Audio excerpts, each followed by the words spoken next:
ഇന്ന് നമുക്കുണ്ടല്ലോ നല്ലൊരു കിടുക്കാച്ചി സാമ്പാർ വെച്ചല്ലോ. അപ്പോൾ അതിന് വേണ്ടി ഒരര ഗ്ലാസ് പരിപ്പ് നമ്മൾ കഴുകി നമ്മൾ കുക്കറിലിട്ട് കൊടുത്ത് വേവാനുള്ള കുറച്ച് വെള്ളം കൂടി നമ്മൾ ഒഴിച്ച് കൊടുത്തിട്ടു.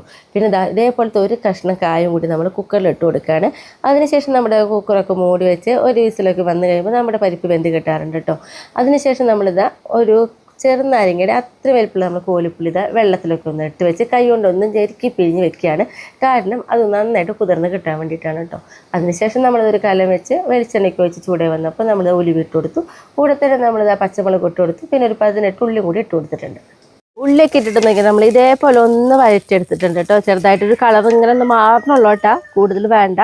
അപ്പോൾ നമ്മൾ പുളി വെള്ളത്തിലിട്ടുണ്ടായിരുന്നല്ലോ, അതൊക്കെ നന്നായിട്ട് കൈ കൊണ്ട് ഞെക്കി പിഴിഞ്ഞ് നമ്മളിതാ കൊറ്റല്ലാണ്ട് വെള്ളം മാത്രം എടുത്തിട്ടുണ്ട് കേട്ടോ. ഒരു 1.5 ഗ്ലാസ് വെള്ളത്തിലാണ് നമ്മളിതാ പുളി പിഴിഞ്ഞെടുത്തിട്ടുള്ളത്. 1 ടീസ്പൂണ് മുളക് പൊടി ഇട്ട് കൊടുക്കാം. 2 ടീസ്പൂൺ കേട്ടോ, നല്ലോണം 2 ടീസ്പൂൺ മല്ലിപ്പൊടി എടുത്തിട്ടുണ്ട്. 1/2 ടീസ്പൂൺ മഞ്ഞൾപ്പൊടി. പൊടികളൊക്കെ ഇട്ട് കൊടുത്തതിന് ശേഷം നമുക്ക് നന്നായിട്ട് ഒന്ന് ഇളക്കി കൊടുക്കാം. പിന്നീട് നമുക്കിത് അതിലേക്ക് കുറച്ച് വെള്ളമൊക്കെ ഒഴിച്ച് കൊടുക്കാം കേട്ടോ. ഇത്തിരി അഴവിലൊക്കെ വെക്കണം. നല്ലൊരു അടിപൊളി സാമ്പാറാണ്. പിന്നീട് നമ്മൾ നീക്കി വെച്ച് നമ്മുടെ കായ ഉണ്ടല്ലോ, ഒരു കഷ്ണം അതും കൂടി അതിലേക്ക് ഇട്ട് കൊടുക്കണം. പിന്നെ ഒരു കഷ്ണം വെല്ലം കൂടി ആട്ടോ നമ്മൾ ഇട്ട് കൊടുക്കുന്നത്.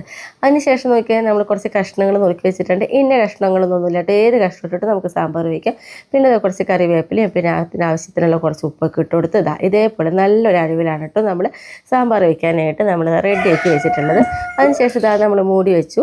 പിന്നെ നമുക്കിതിലേക്ക് വെണ്ടക്കായ ഒന്ന് വഴറ്റിയെടുക്കണം. അതിന് വേണ്ടിയിട്ട് നമ്മളിത് ചീനച്ചട്ടിക്ക് വെച്ച് ഒരു തുണ്ട് വെളിച്ചെണ്ണയ്ക്ക് ഒഴിച്ച് വന്നപ്പോൾ നമ്മുടെ വഴുതനങ്ങ ഒരു 2 മിനിറ്റ് നേരം നമ്മൾ ഒന്ന് വഴറ്റി കൊടുത്തിട്ടുണ്ട് കേട്ടോ. അപ്പോഴേക്കും നമ്മുടെ ഇപ്പുറത്തെ കഷ്ണങ്ങളൊക്കെ ഒരു 3/4 വേവായിട്ടുണ്ടായിരുന്നു. അതിലേക്ക് നമ്മുടെ വെണ്ടക്കായും കൂടി നമ്മൾ ഇട്ട് കൊടുക്കുകയാണ് കേട്ടോ.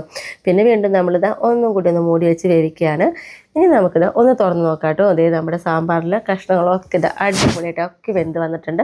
നമ്മുടെ വെണ്ടക്കായ ആണെങ്കിൽ വഴറ്റിയ കാരണം അതൊന്നും ഉടഞ്ഞിട്ടില്ല. പരിപ്പ് നമ്മൾ നന്നായിട്ട് ഒന്നും കൂടി ഒന്ന് കൈ കൊണ്ട് ഉടച്ചു കൊടുത്ത് നേരെ നമ്മുടെ ഇതേ സാമ്പാറിൻ്റെ കഷ്ണത്തിലേക്ക് ഒഴിച്ചു കൊടുക്കുകയാണ് കേട്ടോ.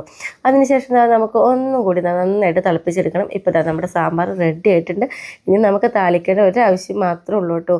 അപ്പോൾ നമ്മൾ ചീനച്ചട്ടിക്ക് അടുപ്പത്ത് വെച്ച് വെളിച്ചെണ്ണയ്ക്ക് വെച്ച് ചൂടായി വന്നപ്പോൾ നമ്മുടെ കടുക് ഇട്ട് കൊടുത്തു.